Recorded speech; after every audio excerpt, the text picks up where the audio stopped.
La salida de Jaime Mañalich. ¿Qué se espera de la gestión de Enrique París al frente del Ministerio de Salud? ¿En qué se ha fallado en el combate frente al COVID-19? Para hablar de este y otros temas de la contingencia nos acompaña el doctor Tomás Regueira, presidente de la Sociedad Chilena de Medicina Intensiva y jefe de la UTI de la Clínica Las Condes. Doctor Regueira, bienvenido a Canal 24 Horas. Muy buenas tardes.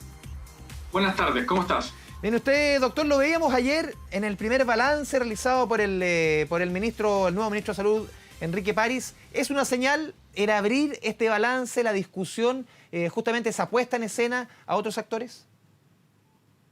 Y yo creo que una buena señal, digamos.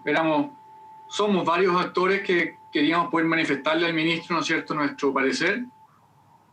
Ayer el ministro, como usted señala, nos invitó como Sociedad de Medicina Intensiva, representada por mí, a tener una reunión franca y de trabajo con el presidente, con Carla Rubilar, con el ministro Andrés Kub, y fue una reunión en la cual pudimos un poco transmitir lo que pensábamos como intensivistas, lo que vemos, y yo creo que es muy necesario eso, es muy bueno. ¿Y qué es lo que ven ustedes? Hoy día veíamos al ministro diciendo por lo menos en junio las cuarentenas van a seguir.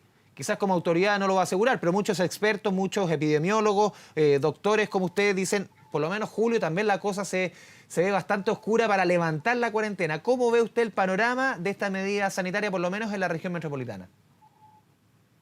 Sí, hoy día es difícil, ¿eh? Hoy día tuvimos una muy buena reunión con el ministro Kub de Ciencia y con 3 personas de la Universidad de Chile, de institutos que proyectan, digamos. Y es difícil proyectar, Andrés. La verdad es que sí sabemos que de aquí a 2-3 semanas la cosa viene bien dura, eso ya no es nuevo de decir. Se van a requerir más camas en la región metropolitana, vamos a tener cierto grado de mortalidad. Y también en Valparaíso, en Tarapacá y en Antofagasta, sobre todo en Calama, tenemos situaciones bien complejas, digamos. Julio, la impresión que tenemos, pero las proyecciones han fallado también, es que julio también va a ser un mal mes y que probablemente esto va a empezar a amainar hacia fines de julio. Pero son proyecciones, Andrés, tienen limitaciones, en fin, digamos. El gran problema probablemente es la movilidad, Andrés. Demasiada gente en la región metropolitana moviéndose. Más del 60% de las personas mantienen la misma movilidad que tenían en marzo. Justamente, doctor, en este punto... mantener así la contagiosidad controlada. Justamente en este punto estábamos revisando, por ejemplo, y recién lo conversamos con el senador por Valparaíso, Ricardo Lagos Ver, comparando un poco la imagen. Claro, es el primer día hábil en Valparaíso, Viña del Mar, una caída en la movilidad del 65%, al revés de la región metropolitana, en que la movilidad llegó a un 65%, o sea, la caída es la mitad. ¿Por qué cree usted que hay tanta diferencia quizás entre Valparaíso? Claro, es un día, falta una medición más extensa, respecto a lo que se ha contabilizado en la región metropolitana. Sí, yo felicitar a la gente de Valparaíso, ¿eh? Lo que pasa es que, independiente de lo que uno sabe, que hay gente que necesitan salir, etcétera, pero no el 65% de la gente en la región metropolitana. Aquí hay un gran egoísmo de no entender que la gente se muere con esto. Tenemos ya 3.000 y tantos muertos confirmados, probablemente alrededor de 5.000, si uno suma los probables. ¿Cuánta gente tiene que morirse para que la gente tome conciencia en la región metropolitana? Por lo mismo, felicitar a Valparaíso, ojalá que se mantengan en este camino. Son 2 semanas, con 2 semanas que tú mantengas la movilidad bajo el 30%, realmente bajas el daño que produce el virus. En Santiago no hemos sido capaces de estar 2 semanas encerrados, lo cual es bastante triste, obviamente, por las consecuencias que tiene. Doctor Regueira, usted mencionaba recién que se reunió hoy día con el ministro de Ciencias, Andrés Kub. Estaba leyendo justamente una información de 100 académicos que están pidiendo justamente la salida del ministro de Ciencia, dicen ellos, por avalar las controvertidas entregas de datos y también reiteradamente justificó el dolo, dicen ellos, respecto a las cifras de fallecidos. ¿Cómo ve usted? Usted se reunió hoy día con el ministro, esta petición de 100 académicos de la salida del ministro de Ciencias. Sí, yo quiero ser súper claro acá. Acá es re fácil firmar cartas en el escritorio, digamos, ¿eh? Otra cosa es con guitarra trabajando. Yo he trabajado estrechamente con el ministro Kub. ¿Qué es lo que dicen ellos? Que él escondió datos, ¿no es cierto? Yo quiero ser bien claro. ¿De dónde provienen los datos? Los datos provienen de 2 fuentes, o de 3 fuentes principales. La más antigua es el DEIS. Y perdón que me tuve un tiempo, Andrés, muy breve, pero es que es importante que la gente entienda. Es muy importante. El DEIS, con el registro civil, son los que finalmente en Chile certifican cuánta gente nació, cuánta gente se murió, de qué se murió, etc. Ese proceso de firmar el acta toma un año aproximadamente, año y medio, para decir esto pasó el año pasado. Eso es lo normal.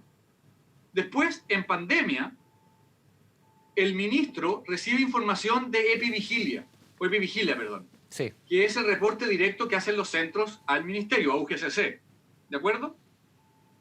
Entonces, los datos provienen de Epivigila en pandemia, que son los que estamos viendo. Uno ve los que fallecen por certificado de función ahora, con el nuevo método que había puesto el doctor Mañalich, y los parea con los PCR. Los datos de pacientes fallecidos probables, que son los que está incluyendo el DEIS, aparecieron recién la semana pasada, que fue cuando el DEIS los entregó. Entonces, lo que no hay acá es ocultamiento de información. Lo que hubo en el último periodo del ministro Mañalich fue un pésimo manejo comunicacional, si tú quieres. Pero los casos probables no estaban contados hasta hace una semana, que se incluyeron en el DEIS, en el informe que le envió el OMS y del cual CIPER hizo claramente eco.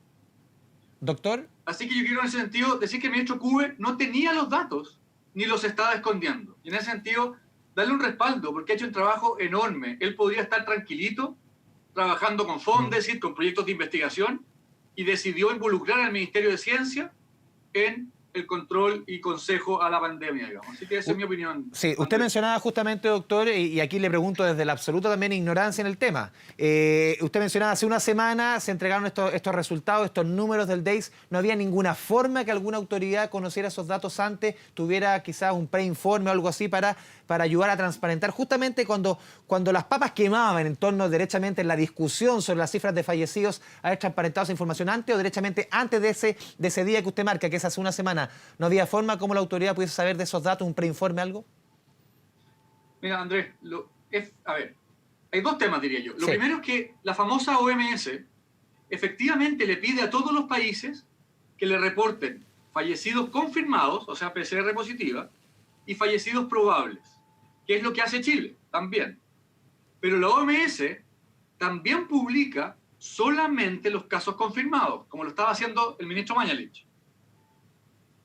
El problema es comunicacional, digamos. Todos sabemos que hay pacientes que murieron con COVID sin PCR o con PCR falsamente negativa, pero no estaba el número. Y ese número, como te digo, apareció hace no más de 10 días, una semana.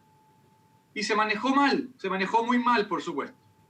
Pero no es responsabilidad del ministro Cook, digamos, no haber tenido el número. Le pertenece al DEIS, que depende del Ministerio de Salud. Doctor Regueira, usted ve de aquí en más, de aquí a lo que se viene de aquí en adelante, obviamente usted lo mencionaba, se ven las semanas más duras. La nueva administración con Enrique París, él ha dicho, a ver, puntualmente se va a fijar en el tema de la trazabilidad, en el tema del aislamiento, en el tema de los PCR, entregarlo con mayor sigilo, con mayor rapidez.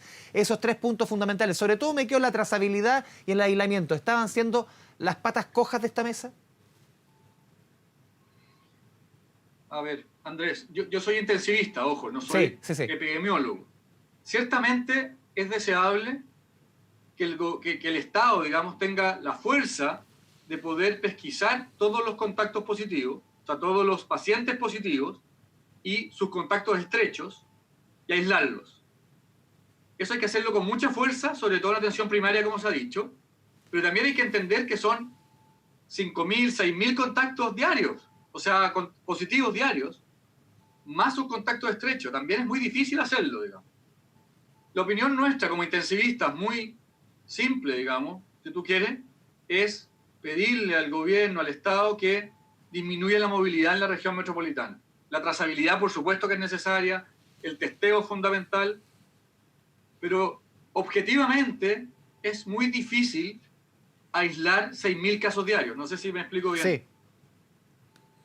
Doctor Regueira, le agradecemos esta conversación con Canal 24 Horas, una jornada obviamente dura con la llegada del ministro París y en días, como decía usted, que se vienen, lamentablemente se pueden venir peores noticias. Muchas gracias por esta conversación y a usted más que nunca a cuidarse, como todos los ciudadanos, en estas cuarentenas, en estas medidas tan necesarias.